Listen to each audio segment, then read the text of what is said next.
2. Therefore we must give the more earnest heed to the things we have heard, lest we drift away. For if the word spoken through angels proved steadfast, and every transgression and disobedience received a just reward, how shall we escape if we neglect so great a salvation, which at the first began to be spoken by the Lord, and was confirmed to us by those who heard him, God also bearing witness both with signs and wonders, with various miracles and gifts of the Holy Spirit, according to his own will? For he has not put the world to come, of which we speak, in subjection to angels. But one testified in a certain place, saying, What is man, that you are mindful of him? Or the Son of man, that you take care of him? You have made him a little lower than the angels. You have crowned him with glory and honor, and set him over the works of your hands.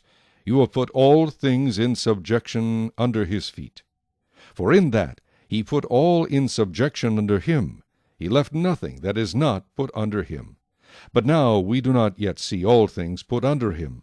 But we see Jesus, who was made a little lower than the angels, for the suffering of death, crowned with glory and honor, that he, by the grace of God, might taste death for everyone. For it was fitting for him, for whom are all things, and by whom are all things, in bringing many sons to glory, to make the captain of their salvation perfect through sufferings.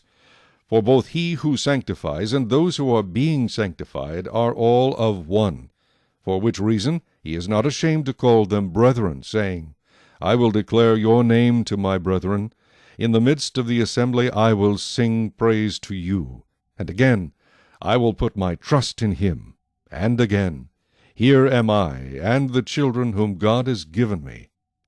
Inasmuch then as the children have partaken of flesh and blood, he himself likewise shared in the same, that through death he might destroy him who had the power of death, that is, the devil, and release those who through fear of death were all their lifetime subject to bondage. For indeed he does not give aid to angels, but he does give aid to the seed of Abraham. Therefore in all things he had to be made like his brethren, that he might be a merciful and faithful high priest, in things pertaining to God, to make propitiation for the sins of the people.